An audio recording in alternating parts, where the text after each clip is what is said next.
G'day, ladies and gentlemen, and welcome back to the Golfing Greenkeeper podcast. My name is Steve Smith, and I'm your host, and it's time for another segment of Dint Golf Solutions, Walking the Fairways. Ladies and gentlemen, it's great to have podcast partner of Walking the Fairways, Dint Golf Solutions here, and I've got Adam Dinty, of course, joining us online. G'day, Adam. How are you? Oh, I'm good, Steve. How are you, mate? Mate, very well post-Melbourne. Mate, everyone had a big Melbourne. Post-Melbourne was awesome. It was great catching up with you last week. It was and everyone, conference. all the people in the audience, people listening, it was unreal. I know. It was fantastic, mate. It was a really good conference. It works well in Melbourne. It does, and there was lots of great speakers. So many people came from all over the country and New Zealand, of course. Got some wonderful friends in New Zealand who come to say g'day as well.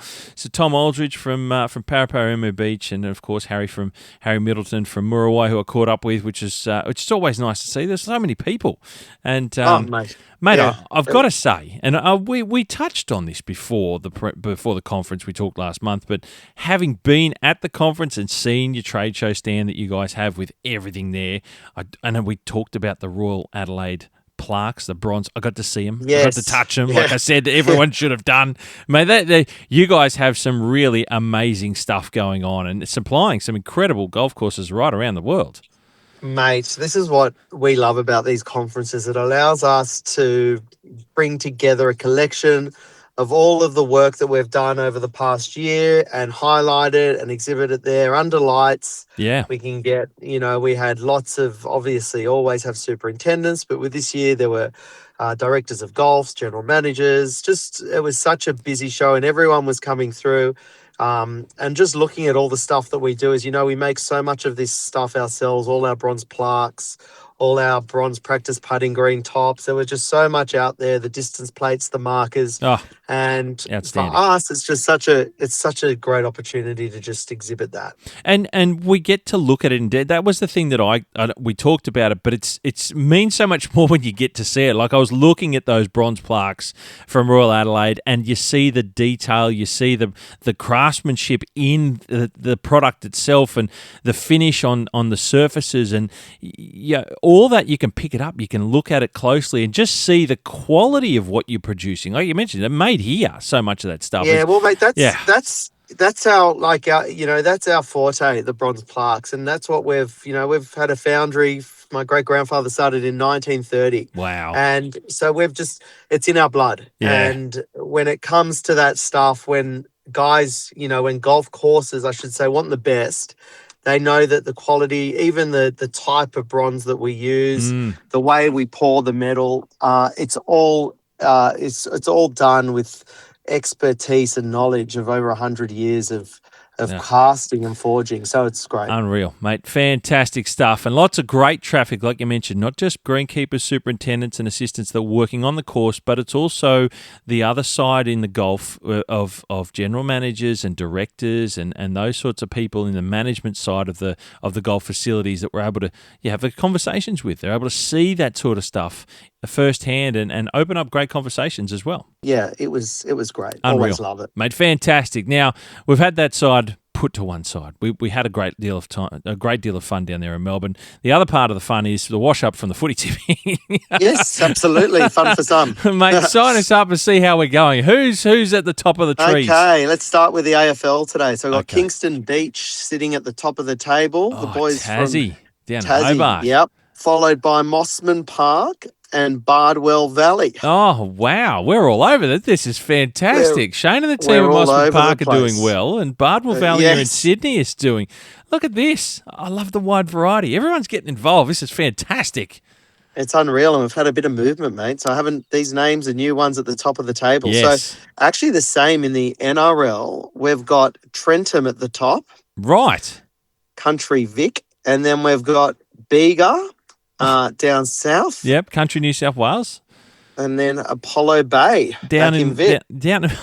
That's along the Great Ocean Road. This is outstanding. It's a bit of a Where's Wally, mate. we should get a map out. I might have to do it. Show people some of these coins, because these are all wonderful people, part of our industry, wonderful golf courses that people can enjoy when they travel far and wide across Australia. And it's great to have their names up in the top of the AFL and the NRL ladders. So great to hear who's competing well as we run towards towards September and towards the end of the Absolutely. season, mate. It's fantastic. Now, we don't even know what we're talking about. Well, I've forgotten. What were we talking about? I can tell you what we're talking about, Steve. We got actually got two really big conferences coming up. So we've got there's an ACT one which is being held on the 22nd of July. Okay. So that's something that's where we're going to be this month, and that's Pete Dunn and the guys there. They do a bloody good job every year. The ACT team, they're fantastic. Unreal. It's one of our favourites. So we sponsor that association, go down every year. So they've got I think it's at the racing club there. That's going to be on the 22nd of July. So I urge anyone who wants to go down. It's fantastic. They have great speakers, always a great day. And then we've got beginning of August, the joint country Victoria-New South Wales meeting as well, which we're really looking forward to. Going to be huge. I'm emceeing the event. Very excited for this one. First time joint event of both those state associations. And you guys are involved. You're sponsors of it? We're silver sponsors for that as well. Again, they've got a really great list of speakers coming down for that. So, again, I don't know if tickets have closed yet, but if not, if there's still any available, I think that'll be a great few days. Well, if they are, look, I don't know the details of. I know they're closing soon, but if anyone's out there and they're listening and looking for a last minute chance, get in touch with those state associations and see if you might be able to snag yourself a last minute ticket, because I know that they are closing very, very quickly. And you mentioned the lineup. We've got some wonderful international speakers, which is incredible. So it's going to be a huge few days. Two great events, mate, on the East Coast, the ACT. Absolutely. It's a good time of year, with these. And also, there's the one thing about these shows and conferences is the speakers, but also just the networking opportunities. Yep. It's so worthwhile going to, and especially this time of year, it's easy during winter for guys to get away. Really, it's to get involved in these things and be supporting these associations is worthwhile. Fantastic to hear. And the support from yourself and the team and Dink Golf Solutions as an Australian business to supporting the industry is outstanding. You do it so well. You've been doing it for a long time, and it just continues to showcase to us. And I've been a superintendent, mate, so I know what it's like to know that support's there from you and the company. As we need help, we need things, we need to keep improving our golf courses. We know that we should come knocking on your door when we need those things as well, and it's great to have your support there, mate. And anyone out there at these events, go and say good day to Adam and pick his brains. Have a yarn. It's great. Adam loves a good yarn. see if there's anything in there. Fantastic, mate. Very exciting. Thanks, buddy. Nice chatting, Steve. Talk soon. Cheers, mate. There's no point waiting any longer. This is episode number 196.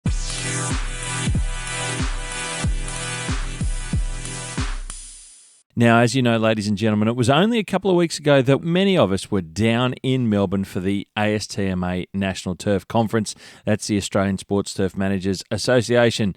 And firstly, I want to thank everyone who came up to me as I was down there in the trade show stand in and around the conference. I just wanted to say thank you to everyone who came up to me and said g'day. It was amazing to meet so many of you who listened to the podcast and meet you in person, I was very grateful for you to take the time up and come and say g'day and tap me on the shoulder if I didn't see you and say hello. And it was great to meet some of the guests that I've had on the podcast before and never met in person. That was also lovely to be able to do. Now, it was a big week, as you well know, and I just want to run through with you some of the a few things that were important. Was the national awards for the ASTMA conference. We had the big gala dinner evening, and I just wanted to run through the award winners for the night. Some wonderful people to be recognised throughout the year, and also some significant contributions to our industry. Now, first of all, there was a brand new announcement with the passing not long ago of Peter McMorr that the ASTMA have announced is the new Peter McMorr Scholarship. And the inaugural recipients of that scholarship were Superintendent Tom North from Royal Hobart Golf Club. I've had Tom on the podcast, so the clickables will be in the show notes for you to go back and listen to Tom's story. But it was great to see Tom, the recipient, and also Jake Carlaw from the Australian Turf Club. And both those two gentlemen were fantastic recipients of the inaugural Peter McMorr Scholarship. So congratulations to those guys. And also congratulations to the ASTMA on this new scholarship in honour of Peter McMorr, a man that had done so much for our industry in so many different ways, and I don't think there's anyone who doesn't know of Peter McMorr, his knowledge, his research everything that he'd done throughout his life. It wasn't just his career. I mean, it became essentially his life. He was. I got the chance to talk to him a couple of times before his passing as well. Lovely, lovely gentleman was Peter. We moved to the Excellence in Golf Course Management Award, and that was a big one. That was won by Superintendent Luke Helm from Meadowbrook Golf Club. So big congratulations to Luke on winning that award. A fantastic award to win. And Luke, he's done so many incredible things over a number of years at Meadowbrook. So great to see him take out that particular award. The Excellence in Sports Fields and Grounds Management Award went to Matthew Oliver from Suncorp Stadium. Many people know of Matthew and what a job he does up there in Queensland in Brisbane with Suncorp Stadium. Great to see Matthew take out this award. We go to the Sports Turf Management Team of the Year, and this year, it went to the South Australian Cricket Association, so congratulations to them for taking that award out. Probably my favourite award, full stop, is the Claude Crockford Sustainability and Environment Award. And that is a coveted award for our industry. And that was won this year by Director of Grounds of Royal Sydney Golf Club, Adam Marchant.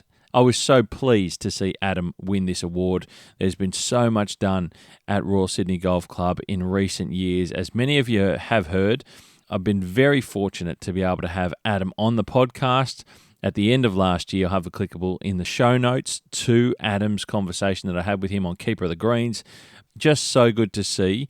And it's like I mentioned, Claude Crockford Sustainability Environment Award was one of our most coveted and revered awards in the industry. Very, very impressive for anyone who's a recipient of that award. And Adam, no less, to put his name to an honour list of so many great people from within our industry. We go to the Distinguished Services Award. That was won by two people this year, and it was awarded to Dr. Percy Wong and David Warrad, two gentlemen who have been working in our industry for so long and have done so much. So great to see. Like I mentioned, lots of people know them or have heard their name in and around our industry, and so good to see and lovely to see them receive the awards and listen to their speeches as well during the night, which was fantastic. Now, the Sports Fields and Ground Graduate of the Year went to Toby Phillips from the Brisbane Racing Club up there in Queensland, so congratulations to Toby. And the Golf Course Graduate of the Year went to Nathan Baker, who at the time had done his apprenticeship at Byron Bay Golf Club. He's no longer at Byron Bay anymore. He's moved on. He's now at Kingston Heath and working down there in Melbourne. Actually, you know what? It's always good to hear from people. Let's get Nathan on the phone and we'll just chat to Nathan straight up, hey? Let's give it a shot.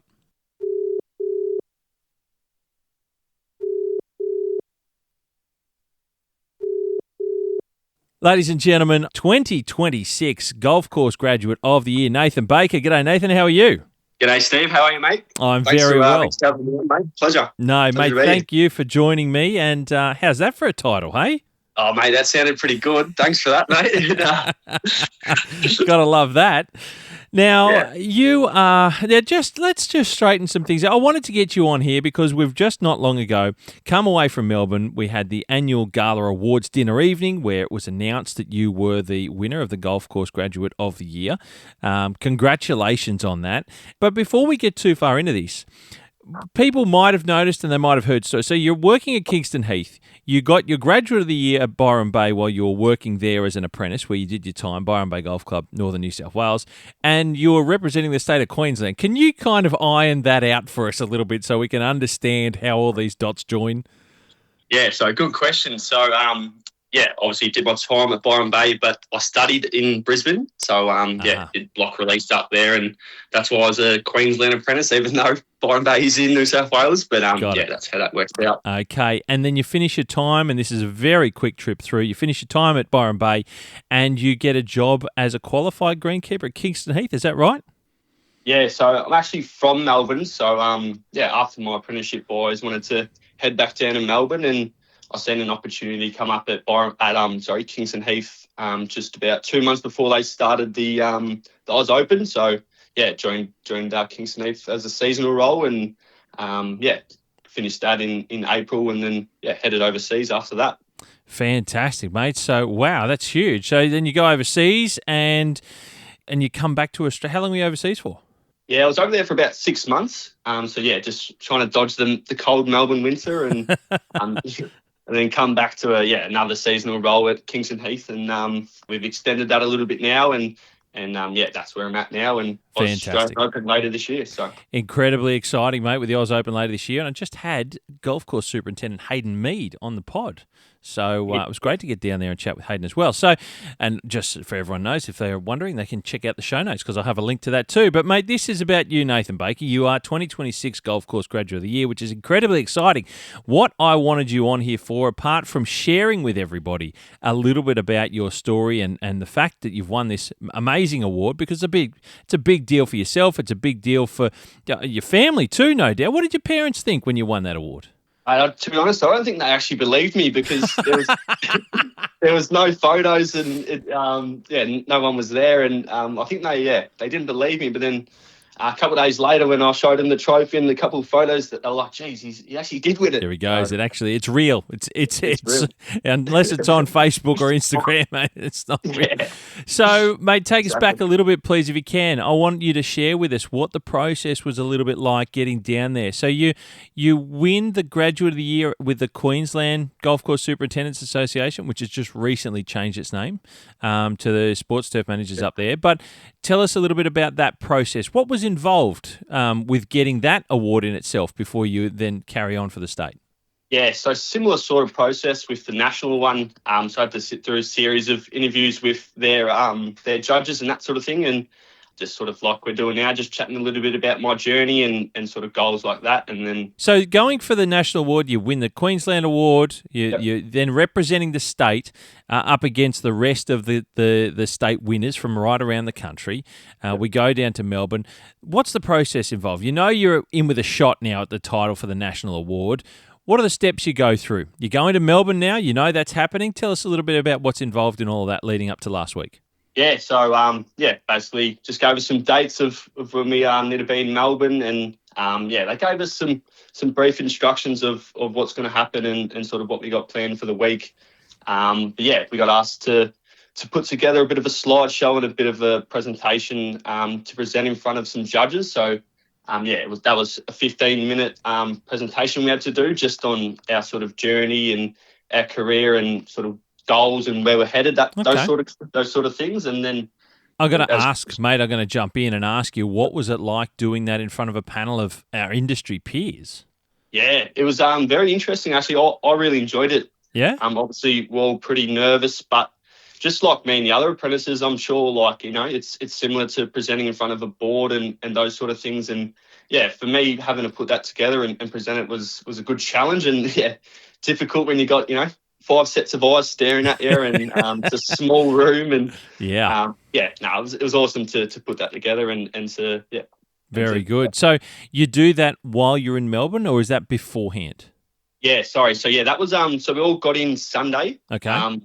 We all did our panel interviews at different times of the morning. Yep. And then after that, sort of the formalities commenced, and that was Sunday morning. Okay, so Sunday morning, and then we go into Monday evening, which is essentially the big start with the gala dinner. Mate, it was a big ballroom there in the Crown Palladium. It's where they do the Brownlow medal. It was pretty impressive. Mate, it was a lovely setup, wasn't it? Good food. Great venue, wasn't it? Outstanding. So you're sitting there in the table. I noticed that from where I was, a little bit further back in the room, I could see all the graduate nominees were all on the table together. What was the banter like? Was there a bit of banter? What was the feeling like with everyone you're in the middle of the room, right? You're at the front. Yeah, exactly. Yeah, the banter was good. We've gotten to get to know each other a bit over, the rest of Sunday and all day Monday. So, started to get to know each other. But tell you what, there was definitely a lot of nerves from not only myself, but I knew everyone on those tables were pretty scared, and obviously no one knew who won. So it was pretty unreal. So I remember briefly on the night there was a few awards announced before we got to you guys, and guys and girls, that is. And you mentioned it was nervous. Like I'm watching. I love people watching, right, when you're in a room like that. So I'm seeing, you all get called out one at a time to come and stand. We talk about dragging out the nerves, right? One at a time to come up on stage, stand end as they're talking through the nominees and then waiting for that announcement. Talk us through a little bit about those nerves. Yeah, so up on the stage, that's where, that was where the peak of the nerves for sure. The looking around and, I was definitely really nervous, but it was also, you knew whoever won, it was going to be good for them and good being down there for the week. So no matter what the result was, you're always going to be pretty happy. But, definitely the uncertainty of not knowing if you've won or not and, thinking about what you're going to say and that sort of thing was definitely, Absolutely. Definitely. Then your name gets called. What happens then? Do So the nerves go up or down? I think they went down, to be honest. Okay. But quite relieved when my name got called. It's obviously been a big couple of weeks leading up to that. A lot of pressure. Not only having to do the presentation, but it was nice for my name to get called out, and something really stoked and really proud of. Absolutely, mate. And like I said, congratulations again, not just to you for winning the award, but to everyone there that had come through the state process of winning their individual state awards, to be in that room, to be at that table amongst so many industry people. Like, it was enormous. I don't even know how many people were there. There was so many. It must have been 400 or so people in that room. It was incredible. And, I'm proud to say that to watch every one of you, it's in a way you're sort of really stepping through your career paths very quickly to get to that point. Not everyone gets to do so. Yeah. And, mate, it was fantastic to watch. And certainly when your name got called, we've spoken a little bit on social media before, yourself and I. And, mate, seeing where you've come from there, doing your time at Byron under Superintendent Sean Cross at the time, who's now finished up and moved on. But, mate, you've got an incredible opportunity with the work you got now at Kingston Heath. But this award under your belt, what does it mean to you? Yeah, it's huge. It's it's going to open a couple of doors, and it's pretty daunting. So obviously Ollie last year, he's a ripper fella and a great greenkeeper, and he's got a good future ahead of him as well. But just sort of having a few sets of eyes on you, it's pretty cool. It's a pretty cool feeling. I'm hoping a few doors open up and advance my career and take some opportunities across the globe or Australia and whatever comes up. Mate, fantastic. And at the moment, have you got your eyes? You got your eyes set on a few things? You might not be happy to say it right now, but I'm just curious. You got your eyes planned on a few potentials in the future, going somewhere? I got a couple of ideas in the future. Okay, that's good. Sure. I won't say them here, but definitely got some big plans, and having this award is going to help me achieve those plans, and really stoked. Sensational, mate. And afterwards, you let your hair down essentially after that whole up on the stage, having a little speech to go with it. Everyone sits back down and then the formalities are finished and we get to enjoy a couple of cold ones. What was the rest of the night like for you? Yeah, the rest of the night, actually the rest of the week was great, but the rest of the night was awesome. It was awesome to, all the other apprentices getting around you and, and it was awesome to do that around them. And, we definitely had a few beers and headed into the jackpot bar like most people did. Awesome celebrations. And what was great. What was the overall week like, mate? Have you been to a conference before? I've been to a conference. I went to the, I'm not sure which year it was, but it was the recent one in the Goldie. I think it was 23, I think it was. Yeah, 22, 23. Probably 23, something like that. But I just went for the day, just went up for the day and drove back to Byron. So I wasn't there for the whole week. It was just there for the trade show. Yep. Having to see the full week this week has been awesome. It's been, great networking, meeting all the superintendents and people in the industry from all around Australia. And it's really cool to bring everyone together and can't wait for the more conferences I'll get to in the future. Absolutely, mate. It's great. It's an entire experience.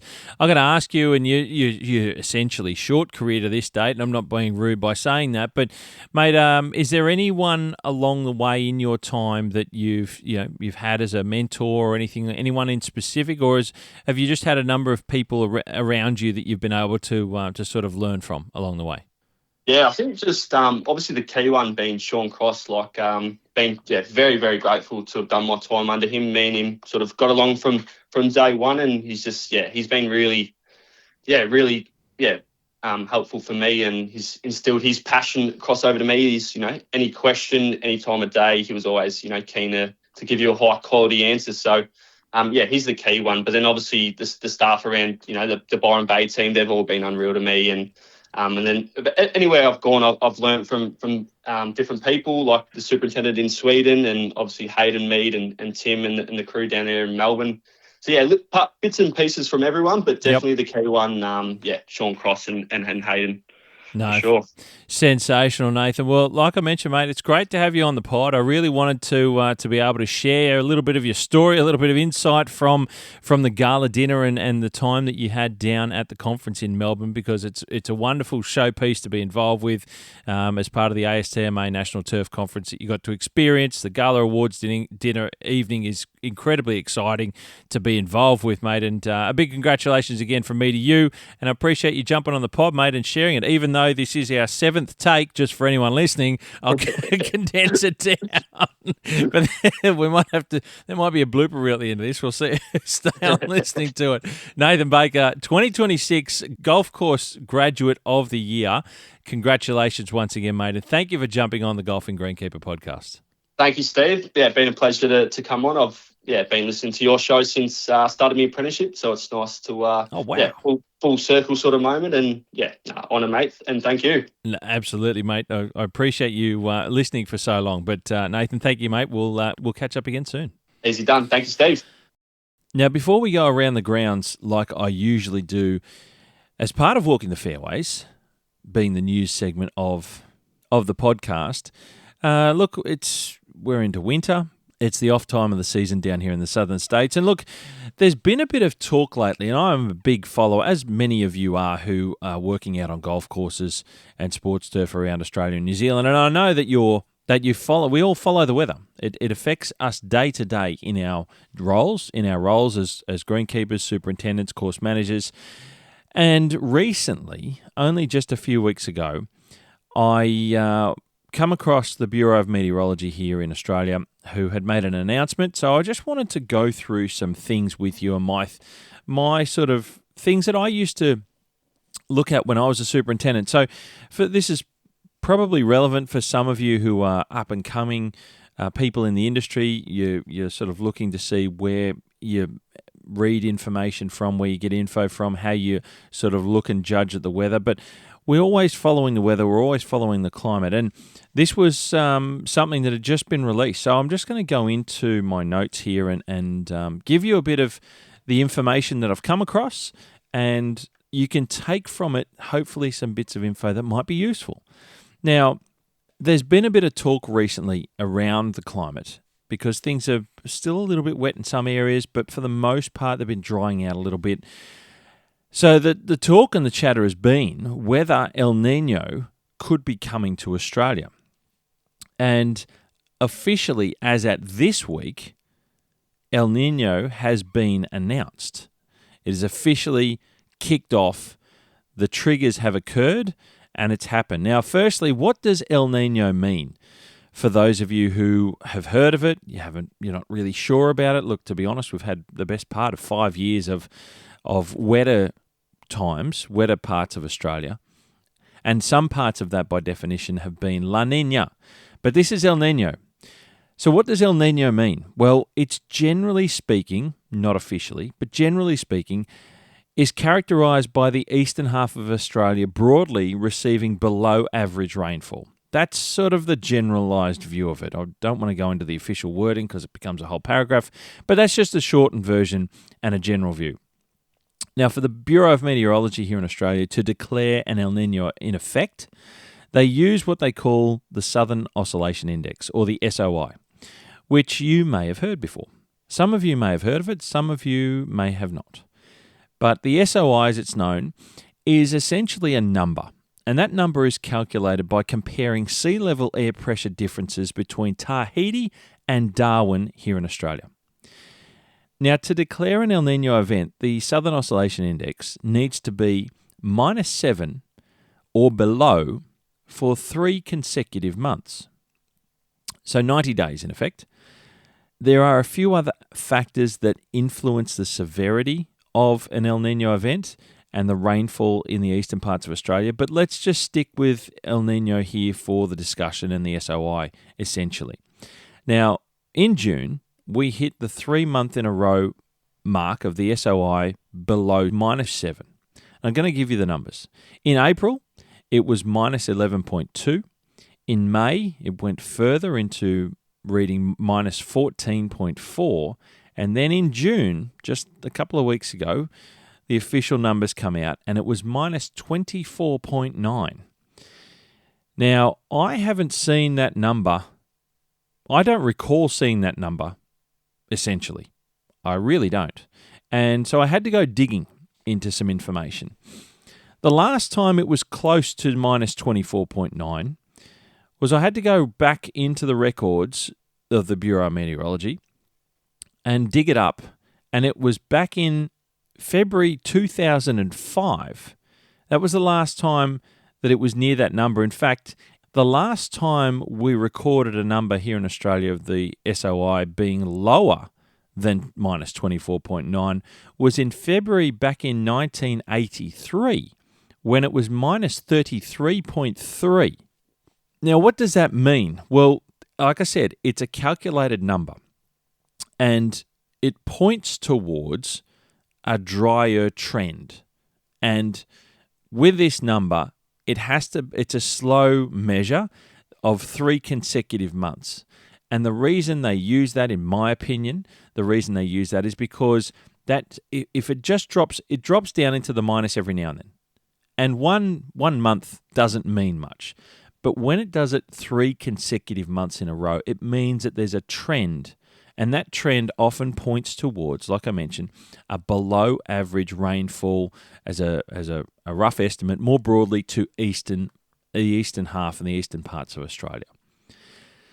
Now, I've been trawling through all the data and all the records, and it's quite easy to do on the Bureau of Meteorology website, and I've got all these clickables in the show notes. I've got a stack of things in there. If you're interested in these clickables, they're in the show notes. That I use. And these are the things that I used to use during my career as a superintendent and things that I still do to this day from time to time to understand the climate, just to see how things are moving. It points to all sorts of different things that occur as well on the back of dry periods. It gives you an idea of how the rivers are flowing. It gives you an idea of how vegetation is growing, whether you're going, depending on the work that you do and the areas that you look after, but the natural, more broader areas as well, because we see the native vegetation through national parks and broad landscapes. They change and adjust. That's what happens to our vegetation here in Australia. It does it quite well. It has to adapt to different types of weather, as it does in all parts of the world, but we know what ours does uniquely here in Australia. And from the back of that, when it's dry, is bushfires. And I grew up in a bushfire region. I worked in a bushfire region. So I often looked at these things for many different reasons apart from work on the golf course. So I went and trawled back through the records to look at the trends and see what was going on and see how this last 3 month period was stacking up to other periods in history and what they were looking at and how they looked. So the last time we had a similar set of conditions to this current state of affairs of the last 3 months, as I mentioned, -11.2, -14.5, and then -24.9. The last time we had something similar was in the winter and spring period of 2023. Specifically, May to October in 2023. Now, May in 2023 was below -7, but June and July were above the threshold of -7. Then we had August, it went to -12.7. September went to -13.6, and October then went up to -6.8. Then November went back down to -8.6. This was all in 2023, that winter to spring period. Now, things were very dry during this period, and this was when I personally was doing a consulting role at Blackheath Golf Club to the west of Sydney in the Blue Mountains, near where I grew up. Things were pretty bad in the Blue Mountains in the central west of New South Wales at that time. So I was working back on a golf course, which was only a few years ago, and we were going through some challenges up there at Blackheath Golf Club with the dry period. It was really starting to take hold. There was a great deal of discussion back then around the possibility of drought coming in because lots of central New South Wales was really dry and dusty. The dry was creeping up to the mountains. It was creeping closer to the coast. And this is what happens traditionally with El Nino. This is the way it occurs. And throughout most of my greenkeeping career, I was working in an El Nino period for an extended period, extended droughts. So I kind of recall a lot of this. But at this particular time, just a few years ago in 2023, we saw similar conditions. There was a lot of chatter. There was headlines starting to make the news. There was talk about whether drought was coming in. Lots of farmers started selling stock, fearing the worst after having a few years of flooding. They thought the pendulum was swinging the other way based along a lot of the talk, a lot of the chatter, a lot of the news headlines. So it was starting to become a point of discussion much more socially. And there's quite a bit of panic based around it all and how things were feeling and how things were looking, and there was concern. The critical part in those numbers that I mentioned to you was that the SOI never hit the critical and the official 3 month in a row of -7 or lower. Only by the skin of its teeth did it not reach that number. I'll read them again. There was a couple of months, June and July of 2023, it was just above -7. August went down to -12.7. September to -13.6. And then it went up in October to -6.8. That was the critical part. It wasn't 3 months in a row, August, September, but then it went above -7. So it didn't meet the critical numbers. And then November dipped back down. But that's 4 months they were low, but it didn't hit that critical threshold. It was never officially announced as El Nino. And then into summer, the SOI went up even higher into summer, and then the rains came back. It was up into the positive for summer. And the rains came back with a vengeance, I might add. And we sort of stabilized around a neutral and positive all the way through that year in 2024, then into 2025, all the way through to March this year. So from the summer of 23-24 all the way to March this year, we'd been sitting in positive and neutral Southern Oscillation Index numbers. So what happened, and this is what I want to reiterate, it didn't hit that threshold. Only by 0.2 it didn't hit that threshold. Nothing was announced, but the talk was getting there. It was chatter. And then after the rains came, you heard and you probably saw a lot of news headlines where farmers were actually incredibly frustrated because they'd sold a lot of their stock, but the drought never came. They felt that it was concerning to the point where they were fearing the worst based around a lot of chatter from within government bodies, be it the Bureau of Meteorology, talking about how dry it was, but they never called the El Nino. But it was dry. And then it swung back the other way. It didn't keep going. And they were the patterns in the past where it actually went further. That's when you get into El Nino. So everyone was a bit frustrated, but it never officially hit the magic number to trigger the official declaration of El Nino. Now, judging by the Southern Oscillation Index graph alone as a pattern, one could deduce of this last 3 months, similar to that of the 96-97 season, the 06-07 season, the 2009 season, and the 2015 season. So those periods were all dry periods that look similar on the line graph to what we are just going through right now. It doesn't mean it's going to be the same, it just looks similar, right? So the Southern Oscillation Index is recording numbers of what's occurred, and it's telling you a bit of a trend. It doesn't mean, and this is where it's very difficult to forecast how it's going to go, because it's telling you what's happened. It's not telling you what's coming. You've just got to have a bit of an educated guess, and you don't know when the pendulum's going to swing. But growing up and working in the Blue Mountains, a bushfire region, as I mentioned, and with the SOI line graph in mind, I searched for any severe bushfires to see if anything occurred during those particular periods that I mentioned, 96, 97, 06, 07, 09, and 15. And what I saw in the graph, it turns out that there was. These particular years were exclamation points in people's collective memory, with bushfires of 2006, 2007, with the Mansfield fires in Victoria that burned 1.3 million hectares. In 2009, it was the Black Saturday fires, the horrifically devastating fires in Victoria where 173 people lost their lives. The 2015-16 season fires were particularly bad in Esperance in Western Australia and the Central Highlands of Tasmania.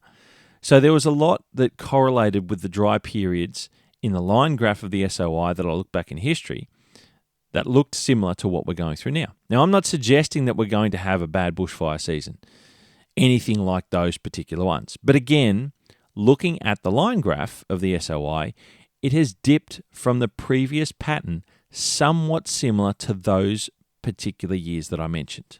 Okay, so what I'm saying is, to me, it's looking a bit like a trend. And this is only my opinion. Now, I've got the links in the show notes, so you can go and have a look at the SOI yourself. If you've never looked at it before, go and do a little bit of research into it. It's worth understanding, particularly as a greenkeeper, even as a golfer, if you're listening to this. Go and have a look for yourself and see what it's all about, because it was a big help for me, something that I always kept an eye on. Now, often when it's dry in the eastern parts of Australia, over in the west, it's often average or above average in their rainfall that they receive, and vice versa. When it's drier over there in the west, it's often wetter over here in the east. Now, that's not a hard and fast rule. Now, that's something that I've noticed as a bit of a trend, though, and that's why they often say the eastern half of Australia gets drier with an El Nino, not the entire country of Australia. So it tends to be a bit of one-sided than the other side.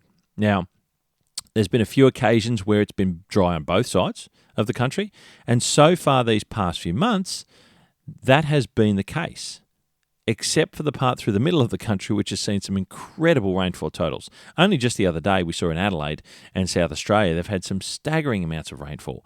And also in western parts of Queensland a few months ago, which has all been flowing into Lake Eyre in the middle of the country in South Australia. So the middle's been quite wet lately, but the east and the western ends have been quite dry, generally speaking, except for along the very coastline of New South Wales in particular. But we're seeing the SOI is potentially having this impact again. Now, the question remains, are we heading into a challenging dry period ahead? In my opinion, we may well be. And I've been talking about this for a while because, and when I say a while, I've been talking about this for the last year or so. And the reason I have been is because we've had generally wetter conditions since 2020, essentially. We had the bad bushfires here in Sydney in 2019. The smoke was all over Sydney. It was through the Australian Open. You might remember seeing it on television. So when we have a number of wet years, and we've had a pretty long run of wet years in general, it's going to swing. The pendulum will swing. I'm not by any means saying panic, hit the panic button. But in my opinion, I think we will see a turn sometime soon. It might be this year, it might be next year. But I think we're going to see a turn back to a period of dry again. It's got to swing the other way. You look through the past 100 years of records and you'll see that it does swing backwards and forwards from wet to dry. How severe will it be if it does? Well, that's anyone's guess. All I'm saying is keep an eye on the Southern Oscillation Index and some of the other indicators that influence our weather here in Australia so you can try and be prepared for what may be coming. Nothing wrong with having more information at your fingertips. And when it comes to looking ahead, we're looking at water security in lots of places. There's all sorts of different things that we do as managers of a golf course, turf managers in general, but custodians of the land and the land that we care for with our teams and with our clubs. It's worth seeing, if you're not already looking at the SOI and some of these other factors that influence our weather, sea surface temperatures in around the equator off the west coast of South America, all those sorts of things. These are the factors that affect us. So have a look into them. Try and understand what you're looking at. See what is going on, because there's lots of things that affect us here. And I think, personally, that we may well be looking at a bit of a swing in the pendulum away from the wonderful years we've had recently of good rainfall, certainly across the eastern half of Australia, to potentially a little bit more of a challenging period ahead. Like I said, I'm not saying it's the panic stages. And I'm not saying we're going to have a bad fire season or any of those things. I do not know that answer. But from what I'm looking at in the SOI and my opinion on how it's looking, I've got a feeling that we might be heading into a little bit more of a drier trend than we've had. Worth looking into, ladies and gentlemen, is all I'm saying. And hopefully that helps you a little bit in what you do. Now, we're going to go around the grounds a little bit, and we're going to go to Western Australia, and let's get another guest on, and let's go west. It's wonderful to have voices from within the golf courses right across Australia and New Zealand. And this one is it's been a couple of years since we've had on the podcast on a different segment, Keeper of the Greens. We welcome him back, Superintendent of Lake Karrinyup Country Club, Fraser Brown. G'day, Fraser. How are you? Hi, Steve. I'm really good, thanks. Thanks for having me on. Mate, thank you for jumping on. It's a couple of years since you're on Keeper of the Greens. I'll put that tag in the show notes so people can go back if they didn't realise you've been on, mate. And I'm sure a lot's happened. But, mate, it was great to have you on then. And there's been a bit going on in a couple of years' time that you've been working and toiling away with your team and the club there at Lake Karrinyup, mate. Looking for a bit of an update on how things are going. You've got irrigation things happening. Tell us a bit of what's been going on for you guys.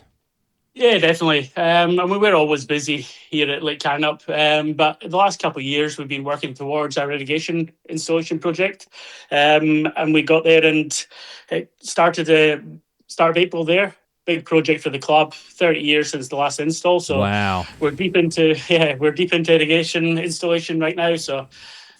Exciting times at the club. Lots going on. Now, I've got to ask, mate, is this a full package or is it a portion of you? You mentioned 30 years. I'm gonna go with probably top to bottom needs it to be done, but that doesn't always happen in one big go. How are you guys tackling this project? Yeah, correct. We're doing everything. So we actually did the pump station last year. So that was relining our dam and installing new irrigation system ahead of this works. Right. This year, we're going to do the 18-hole main course, and then the following year, we'll do the 9-hole north course and practice facilities. My goodness, that's a big deal. That's a big expense as well on any club. Is this something that's been in, I assume it's been in the works and in the planning for quite some time? It has, yeah. We've spent a lot of time looking at it, talking to other clubs, looking at what other people have done, try to learn as many lessons as we can from people. A lot of superintendents around the country, extremely helpful. Yep. Giving me some really good feedback, which was great.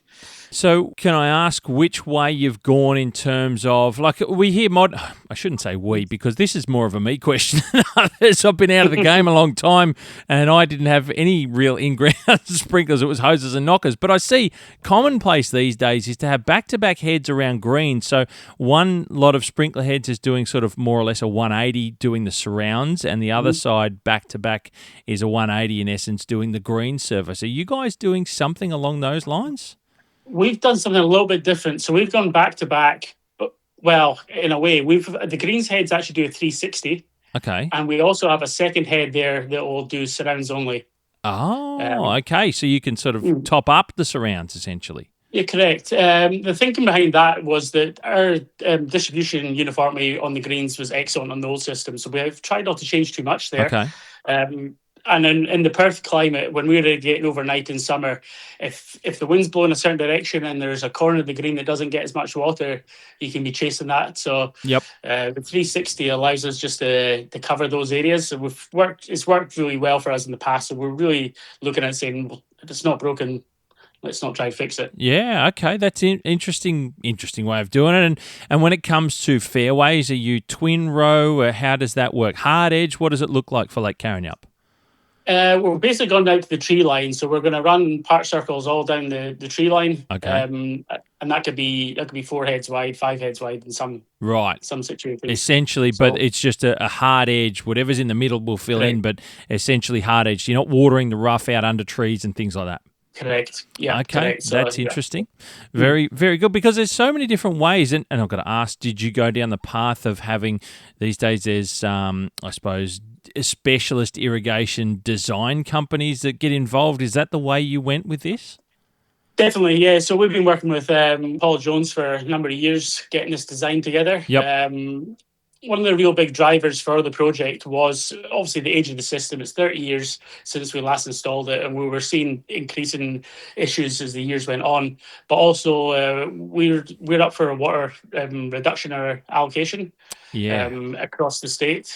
So you were talking about that 10%. a couple of years ago when I was there about the allocation of water, and that I think it was coming. Yeah, correct. So that's now in my license as of 2028. Wow. We've got a 10% reduction in the water allocation. So right. We just needed to modernise. So we're very tight on our water usage. We monitor it closely, and we sort of pride ourselves in coming under that. Yep.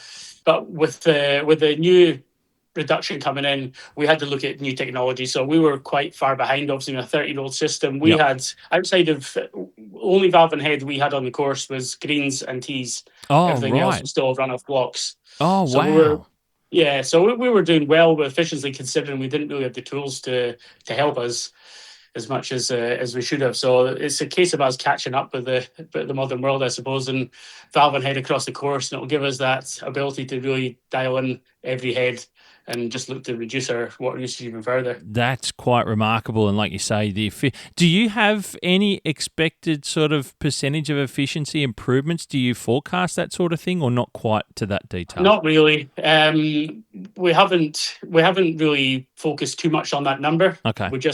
We're looking at a significant saving. Yep. So, and you work to a budget, essentially, I gather, every month or something like that. Is that how it works? Yeah, we set our weekly budget. Okay. And we just check that weekly and check whether under or over, and we monitor that.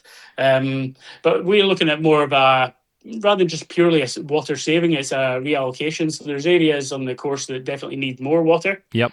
So we can be saving water in some areas and then reallocating that into areas that require it. So it's going to help us present the course the way we want to present it. Unreal. Can I ask you, in terms of installation, I can't recall exactly, you sand, how will that go in? Is it open trenches? Is it ploughed through? Because some of this relays to speed of installation as well, doesn't it? Yeah, so we're all sand here. We're trenching in the main lines and ploughing in all the laterals. Right, okay. We've got some big main lines here. Obviously, it's Perth. We've got a huge property. We're 100-hectare property with 53 hectares of irrigated turf.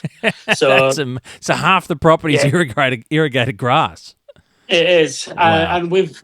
Not only that, we've got the Perth climate, which is dry, hot and dry. So, we've got some real big pipe out there. So we actually come out of the pump station, a 500 mil pipe. Oh, so it's a big pipe. It's big enough to fit down.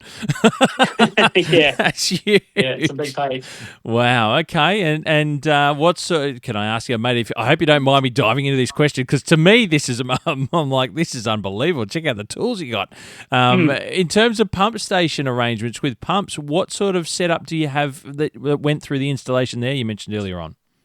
Yeah, so we've got 4 main pumps and 1 jockey, and combined they'll put out 200 litres a second when we're running. Yeah, right. So they're staged pumps, are they? Is that how it works in modern day? Yeah, correct. Okay. Unreal. It's very interesting. And regarding your water source, because Perth, from what I can recall, is essentially all bore water, underground water supply. Is that what it is for you guys as well? Bore.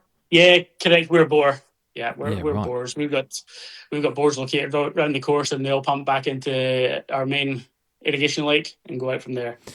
And in terms of looking at water and usage and your license to do so and all that sort of stuff, that I assume that's government controlled, or a government body controlled. Is it something that not just in the short term that has been coming, but is this a widely communicated challenge and future look for Perth in more broadly that you're aware of? How does that sit? Definitely. It's something we talk a lot about at the club. That I think almost all my members by now will be aware that the reduction is coming. So we've certainly talked about it a lot. And between us superintendents, it's talked about a lot. So I presume the same is going through those clubs. It's going to make a big change in Perth. We're going to have to make some serious decisions, I think, whether you can manage with the reduction or we have to modify what we're currently doing in terms of the areas, potentially carries from tees, whether we let those go to more native type areas. Okay. There's yeah, it's been some interesting changes coming forward. I'm seeing a little bit more irrigation work, not just with you guys, but with some of the other larger I'm in Perth. That I assuming that's what people are also preparing for and working towards more efficiency, so they can get better use of the water that they do have under license.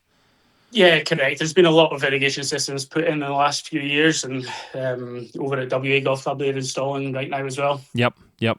No, it's pretty remarkable that you got. I've said it before. You are incredibly efficient already in Perth because of the climate that you touched on there earlier. It is a very, very challenging summer where you almost get next to zero rainfall and maximum temperatures and low humidity as well. It's quite an impressive and challenging environment to maintain a golf course, let alone any form of turf grass in.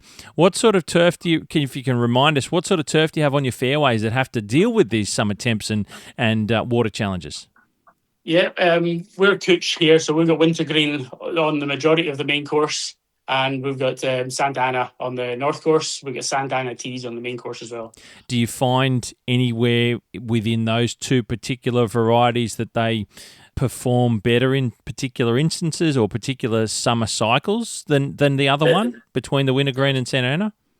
They both produce good surfaces. I do have a slight preference to the Santana, but they both produce come on. good surfaces. Yeah. I love it. Sorry to interrupt, mate. I like to hear that. So yeah, but they both produce good surfaces, but yeah, the Santana just produces that a little bit better, I feel. Okay, very good. And your greens are performing well because you've got, is it 777 or 007? Which one? We're 007 here. 007, yep.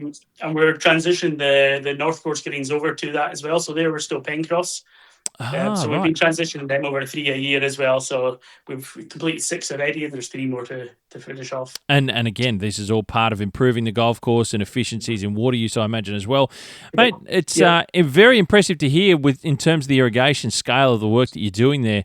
And I'm sure there's a big dollar sign attached to all that work as well by the time it's completed. What other projects have you been working on, small or big, mate, throughout that? You mentioned the green surface resurfacing of the North Course. It's all going well?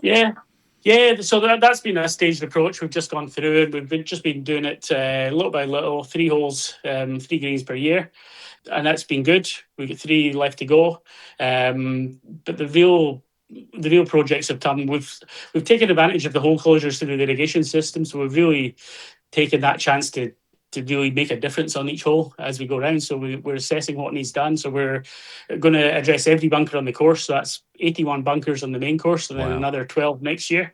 So we're going in there and we're just a bit of a renovation, I suppose. And any areas that have grown in, we're just trimming them back, we're reshaping them all, we're extending them where they're needed. So we're keeping pretty busy with that. We're also redoing all the colours. We're stripping the colours off, spraying them out, stripping them off, and turfing them back to 007 bent. So that, and we've just got a lot of work tidying up. So we're stripping main lines. We're stripping the turf for the main lines before the contractors get there, and then redoing the turf again afterwards. Yep. And then just some vegetation work around the course as well, and just trying to keep back to the architect's vision of Lake Karrinyup at its best, and trying to put it back there. You don't get opportunities to work on a hole very often without getting it back in play quickly for members. So we've been getting to say 3 to 4 weeks per hole. Wow, that's impressive. And it's allowed us to get in there and really do the work, which has been great. The club's been very supportive and giving us that extra time after the irrigation contract has gone through and let us do our work behind them. It's been excellent. That's fantastic, mate. So good to hear. And albeit, I think when we caught up in Melbourne, we reminded each other of my incorrect timing to turn up when I was there 2 years ago and only got a very brief look at the golf course. But the opportunity hopefully will come again that I can have another good look. But it is an amazing landscape and environment there that you talk about with the golf course that it's set in. It's quite remarkable. And being able to, like you say, take the time to look after and reset the bunkers and do some other work around while the golf hole's closed in this specific case is a luxury you don't often get, so you're making the most of it. Mate, Fraser Brown, it's great to have you back on the podcast, and like I mentioned, I'll have your interview that we did a couple of years ago tagged in the show notes so people can go back and hear your incredible story through the Ukraine and all sorts of wild, wonderful adventures that I remember.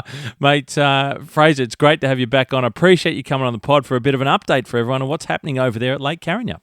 No problem, Steve. Welcome anytime. Now, the Western Australian Golf Club, ladies and gentlemen, in Perth as well, they are hooking into some work on their golf course, and they're rebuilding, for the most part, their 14th hole from what I've seen. I've seen some images of their 14th fairway going through a complete rebuild. So there's more details to come on that one and what's happening specifically at the Western Australian Golf Club. But Superintendent Idris Evans is leading the way there, and I've had him on the podcast in the past as well on Keeper of the Greens. He's a wonderful guest, been around a long time, but they are cracking through a whole heap of work as well, which is great to see. Now we go to Royal Perth Golf Club, just on the south side of the Swan River, to the south of the city, and they are at the beginnings of their final stage 3 of their golf course redesign work that is now underway. Lucas Michelle, golf course architect from Clayton de Vries Pont, is on the tools as we speak over their building, and it is all go. I've recently spoken with Harley Cruz, as the project is a collaboration with Cruise Golf and CDP, and Harley tells me that it's just all time to hook in for the final stage.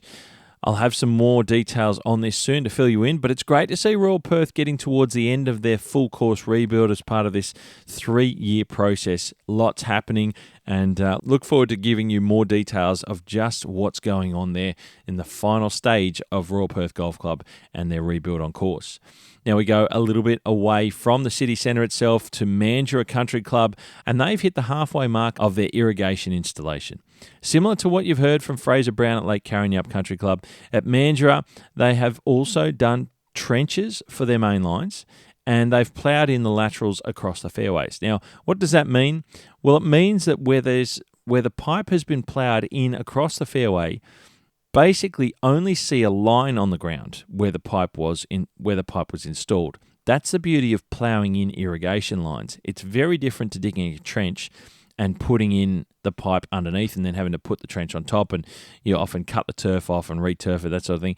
When you're ploughing pipes in, it's just a single line. It looks like someone's just drawn scored a line across the turf. It's quite impressive indeed. Very, very little surface disturbance is the benefit of ploughing it through, and it's fast to do as well. Mandurah are ploughing through their work. You see what I did there? Ploughing through their work with this irrigation installation. So well done to everyone involved, and Mandurah are working hard to get to the finish line of having a brand new irrigation system at their fingertips. Now we're going to head to Victoria, and one thing that I want to mention about Victoria is East Geelong Golf Club, and they've been completing some more bunker work this winter with some more modifications to the size of their bunkers by reducing them, and in turn reducing the work required to maintain them.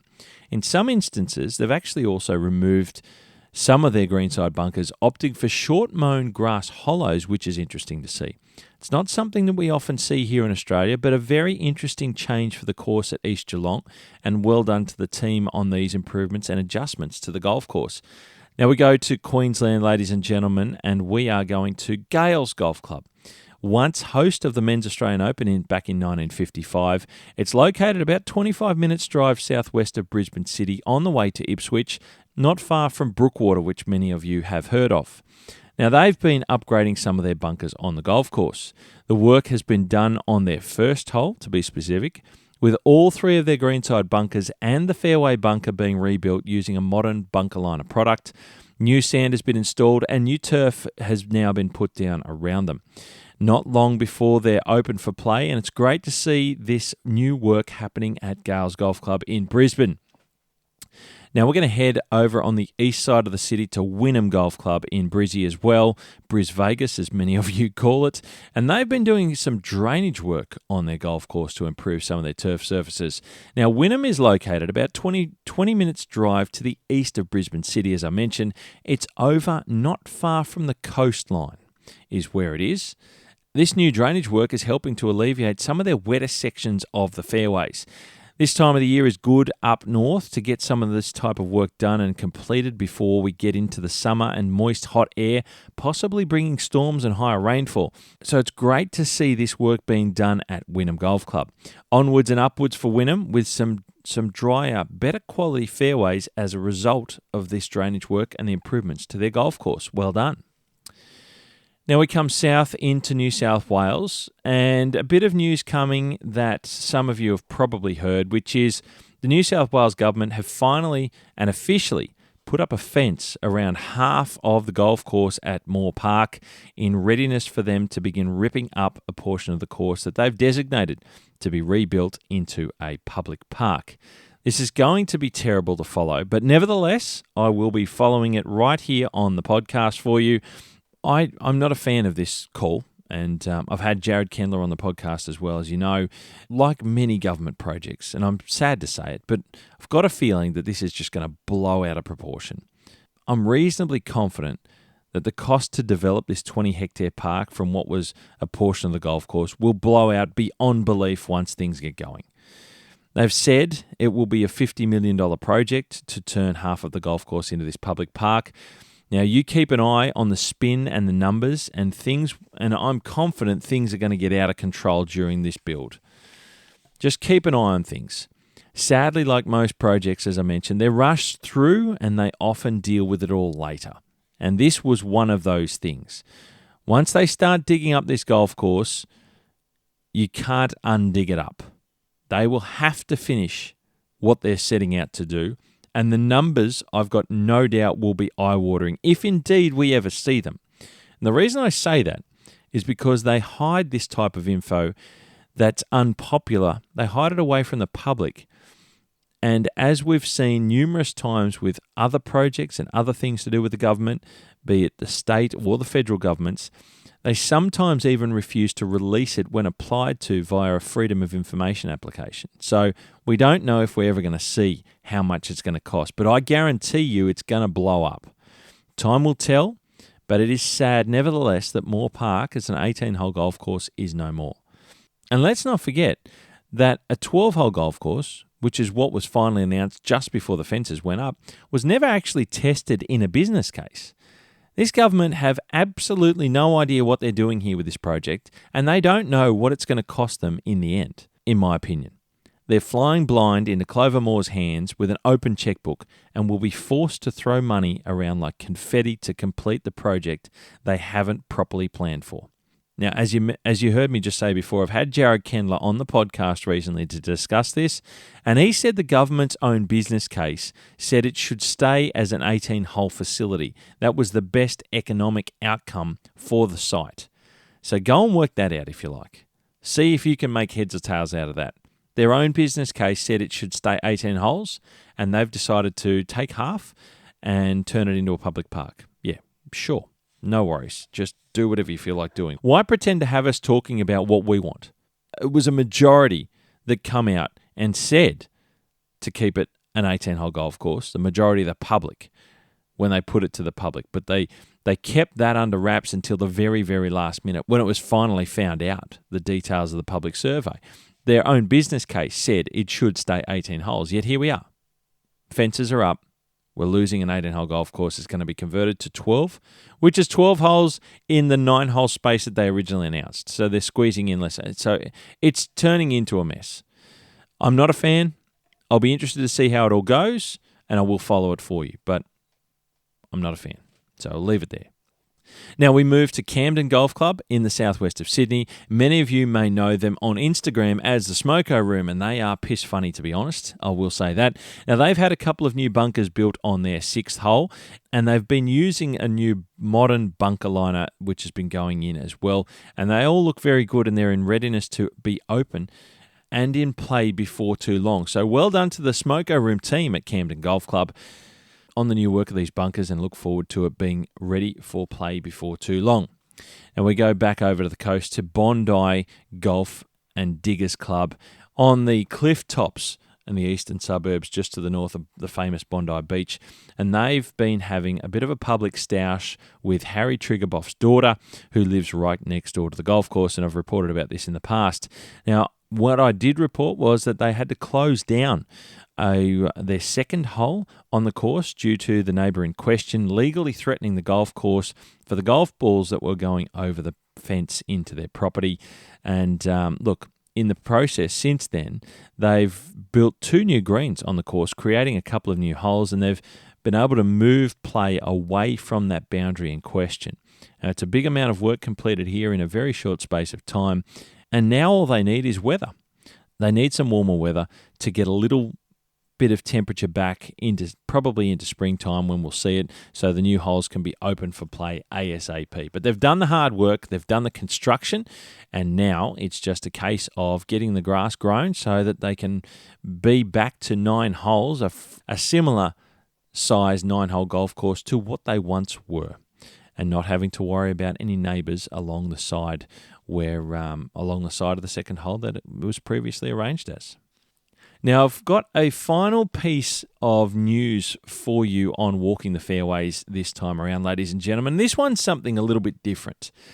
I've had this passed over to me, this bit of information, and I was really, really blown away. There's a gentleman named Dave Meadows, and Dave is a greenkeeper, works at Royal Adelaide Golf Club in Adelaide in South Australia. Now, what Dave has done is he's got this little project going called the Smoke and Soul Project. Dave spent years using his passion for low and slow barbecues to give back to the community. That's what this project is all about. Through his work with organisations such as St Vincent de Paul's Fred's Van in Adelaide, he has provided hearty, home-cooked meals to people experiencing homelessness and hardship. Now, each event that Dave does is entirely self-funded and operated. Dave supplies his own smokers, barbecues, fuels, rubs, sauces, everything, the whole box and dice, ensuring that there's no cost to the charities that he partners with. His signature barbecue boxes featuring smoky brisket, pulled pork, chili beans and comforting sides have become a welcome highlight for those he serves, offering not just nourishment, but dignity, warmth, and a sense of community. This is such a selfless thing that Dave is doing to these people in need and these struggling people in our society. And when I heard this story, I just sat back and thought, wow, I've got to share this. Someone within our industry is doing this, so I've got to share it. Now, Dave's got the Smoke and Soul Project, which builds on this foundation of service, expanding it into a 6-week national barbecue tour across Australia. Dave, together with his wife and 2 young daughters, will travel with a custom barbecue trailer to partner with local charities and serve free barbecue meals to people in need. The project is about more than food. It's about connection, compassion, and shining a light on the issue of homelessness in communities both big and small. By bringing people together around the barbecue, the Smoke and Soul Project creates moments of comfort, dignity, and hope while raising awareness of the importance of supporting those most vulnerable in society. Now, this is quite staggering, this journey. He's going through 19 stops across 5 states and territories, being South Australia, Victoria, New South Wales, the ACT, and Queensland. He's going to be covering over 7,000 kilometres. He's going to be on the road for nearly 2 months. 57 days is planned to be on the road for, serving thousands of hot barbecue meals to people in need. Every dollar donated goes directly into food, fuel, and feeding those who need it most. Now, I've got more coming up about Dave and his Smoke and Soul project.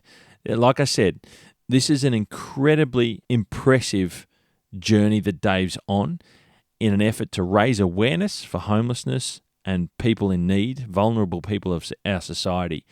And he's hit the road. I mean, when I heard this, I had to talk about it on the podcast. I had to share this. I'm going to have clickables in the show notes there. The clickables will be in the show notes for you to go and have a look at. Follow Dave. He's got a podcast. He's got a vlog. He's got the website. So you can follow his journey. He's now doing it right now as we speak. So go and check him out. Go and follow him, and go and support and donate if you can, because that's what this is all about. Is what Dave's doing this off his own bat. He's taken the time off work to go around and help these people in need. What an incredible thing to be able to do, and help so many people along the way. What a journey! So he's in the middle of a journey. Get over to it. Support Dave. Follow Dave. And give him and send him a message. Give him some words of support as well, because this is some heavy stuff to be able to do this. And just amazing. Couldn't believe it. So I've got more to come. So stay tuned to the next segment of Walking the Fairways, because there is going to be some more, and I'll be able to share more with you. So hats off to Dave Meadows and his family for this incredible journey that they are taking on in helping so many vulnerable people in so many parts of this country. Hats off to you, Dave. Well, ladies and gentlemen, that's it for another segment of Dint Golf Solutions Walking the Fairways. A big thank you to Fraser Brown and Nathan Baker for jumping on the pod.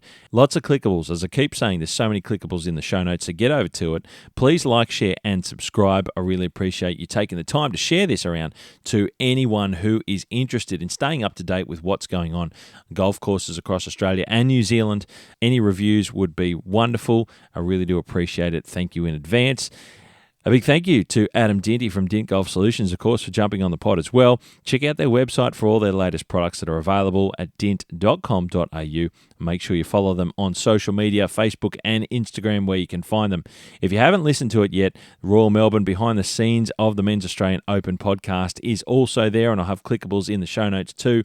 Make sure you get over and check that one out. It was a wonderful podcast, and thank you again for all the kind comments about those of you who have listened to it.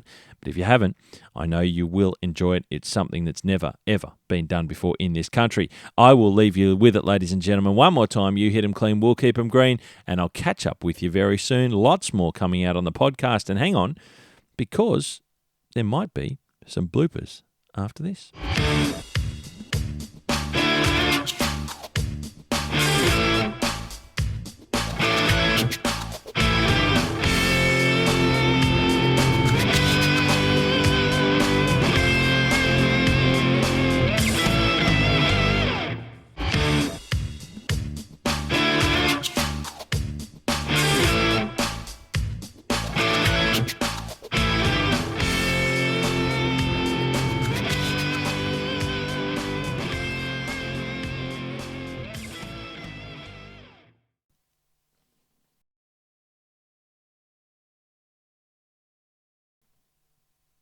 Very quick trip through. You finish your time at Byron Bay and you get a job as a qualified greenkeeper at Kingston Heath. Is that right? Yeah, that's a good question. So, wait, I got to get. So, like, that's what I'm talking about. Come on. Oh no, let me get it out. Sorry.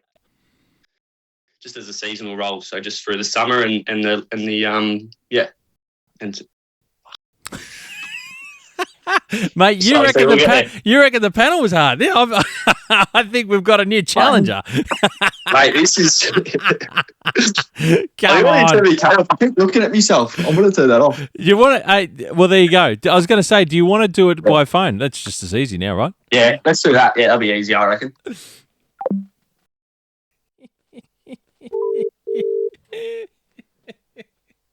Oh, mate. I'm locked in now. I'm good. Now you see what I'm talking about? How people don't like video. Yeah, I can see it now. Isn't it piss funny? Yeah, they reached out to me and they told me that I had to present a 15-minute presentation, and I'm going to fly myself down to Melbourne and do the. Sorry, mate. You're meant to be an semi-expert at this stuff. Now you won the award. What's going on?